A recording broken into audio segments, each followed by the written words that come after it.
आज जो समाजवादी पार्टी में शामिल हो रहे हैं उन सबका बहुत बहुत धन्यवाद और आभार व्यक्त करना चाहूंगा। सबसे पहले मैं शिव कुमार बेरिया जी, जो कुछ दिनों के लिए राजनीति में अवकाश पर थे, समाजवादियों से थोड़ी दूरी बना ली थी क्योंकि वो समाजवादी थे, इसलिए दोबारा समाजवादी पार्टी में आ गए। मैं उनका उनके साथ जितने भी सहयोगी साथी का बहुत बहुत धन्यवाद देता हूँ। इसी तरह रुश्दी मियां साहब, पूर्व विधायक, हमारे बहुत ही सहयोगी साथी, जो किसी कारण हमसे दूर हो गए थे, उन कारणों को दूर कर दिया है। रुश्दी अम्मा भाई आप हमारे साथ हैं, उनका बहुत धन्यवाद। तमाम सहयोगी साथी उनका भी, अतर खान साहब, राम मिलन भारती जी, अंकित शर्मा जी, जो बहुत दूर से चल करके आए मेरठ से, और इनके साथ बहुत जिम्मेदार लोग, बहुत प्रतिष्ठित, बहुत सम्मानित लोग जो आज समाजवादी पार्टी में शामिल हो रहे हैं, मैं उन सभी लोगों का बहुत बहुत स्वागत करता हूं, बधाई देता हूं। और मुझे उम्मीद है कि आने वाले समय में जो समाजवादी पार्टी लड़ाई लड़ रही है, उस संघर्ष में हमारा सहयोग करेंगे अपने तमाम सहयोगी और साथियों के साथ। बहुजन समाज पार्टी के जो कोऑर्डिनेटर रहे, डोमरियागंज और सिद्धार्थनगर इलाके में और आसपास क्षेत्र में बहुत जिम्मेदारी से जमीन तक बहुजन लोगों की आवाज पहुंचाने का काम करते रहे, मेहनत कर करके लोगों को जोड़ा उन्होंने। मैं उनका बहुत बहुत धन्यवाद और स्वागत करता हूं। साथ ही राजा राजकुमार सिंह जी, जो जिनके पिता नेताजी के साथ बहुत लंबे समय रहे और लंबे समय समाजवादी पार्टी से जुड़े रहे, किन्हीं परिस्थितियों में हम लोग साथ नहीं रख पाए उनको, जिसकी वजह से हम लोगों के दूर चले गए थे। रितेश कुमार जी आज फिर समाजवादी पार्टी में शामिल हैं और उम्मीद है इस आने वाले समय में हमारा पूरा सहयोग को मदद करने का काम करेंगे। और इनके सहयोगी साथी जिनके मैं नाम नहीं पढ़ पा रहा हूं, बड़ी संख्या में इस ऑडिटोरियम में, मैं एक एक साथी का बहुत बहुत धन्यवाद और आभार करता हूं।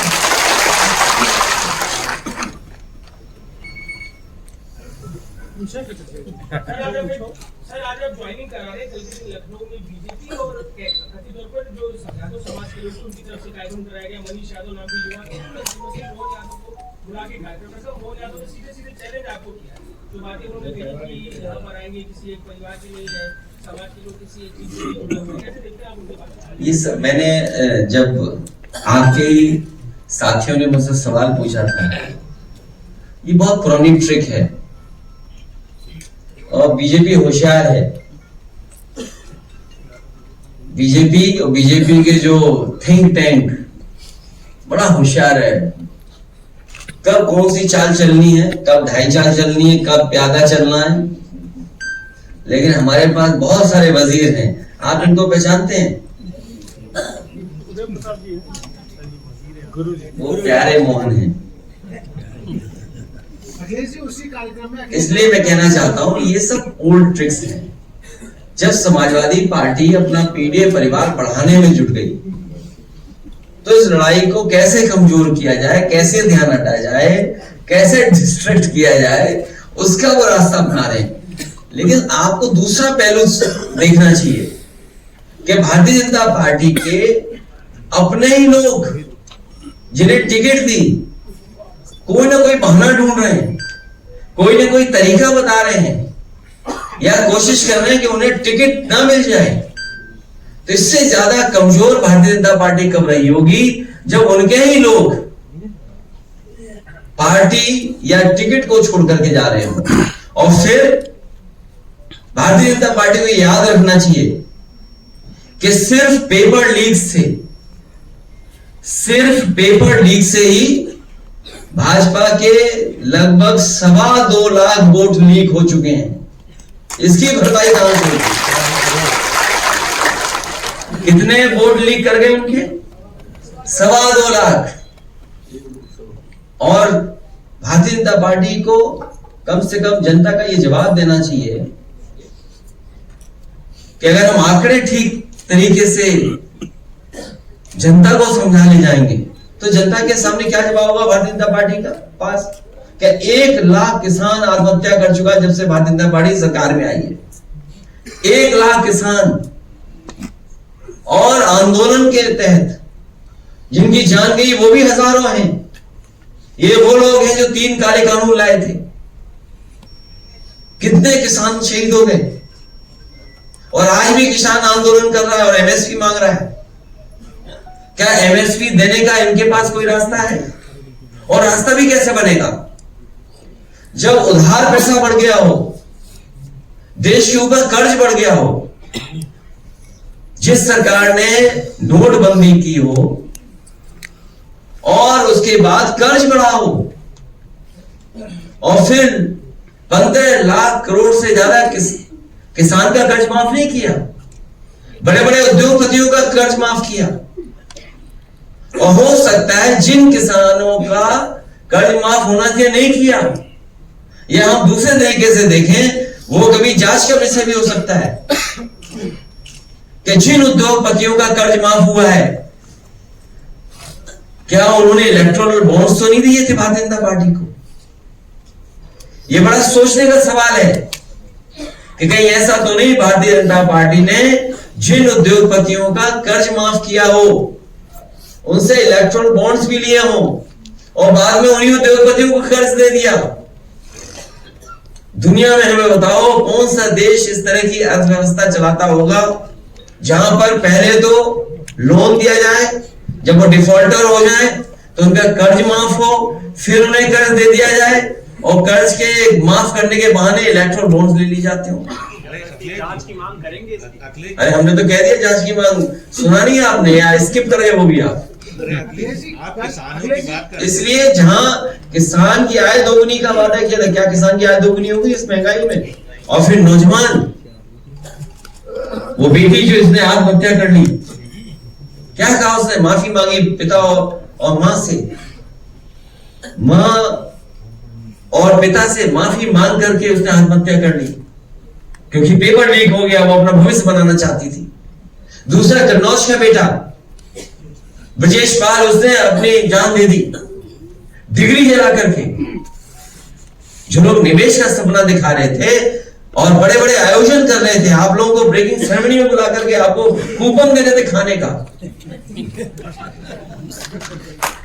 मतलब कूपन दिया प्रेस लोगों को खाने का कि खाना खाए बिना मत जाना। कहां है नौकरी, कहां है रोजगार? और बताओ कितने नौजवानों की जान जा रही है, आत्महत्या कर रहे हैं। तो इसका सवाल का जवाब है क्या सरकार के पास कोई? इसीलिए भारतीय जनता पार्टी के लोग घबराए हुए हैं, ये जनता को फेस नहीं करना चाहते हैं। आय दोगुनी हुई नहीं, नौकरी मिली नहीं, और फिर नौजवान कहां खड़ा है? इजराइल जाने के लिए वॉर जोन में, पता नहीं भर्ती और ज्यादा ना खोल दें कि जिसको आना है आइए। शुरू में तो पत्रकार साथी भी गए थे कवर करने, जब वो मामला खराब हुआ ज्यादा तो पत्रकार साथी सब वापिस आ गए भारत। लेकिन अब नौजवान जा रहा है। सोचो कैसी सरकार है जो गरीबी को एक्सप्लॉइट कर रही हो, गरीबी को एक्सप्लॉइट कर रही है, गरीबों को एक्सप्लॉइट कर रहे हैं, क्योंकि नौजवान के हाथ में नौकरी रोजगार नहीं है। यहाँ पे वो मजबूरी में अपना भविष्य बनाने के लिए और परिवार की देखभाल के लिए वो विदेश जा रहा है, वो भी कहां? वॉर जोन में। रशिया भेज दिया, वहां लड़ रहे हैं बेचारे यूक्रेन में। तो ये सब सवाल है जिनका जवाब भारतीय जनता पार्टी के पास नहीं है।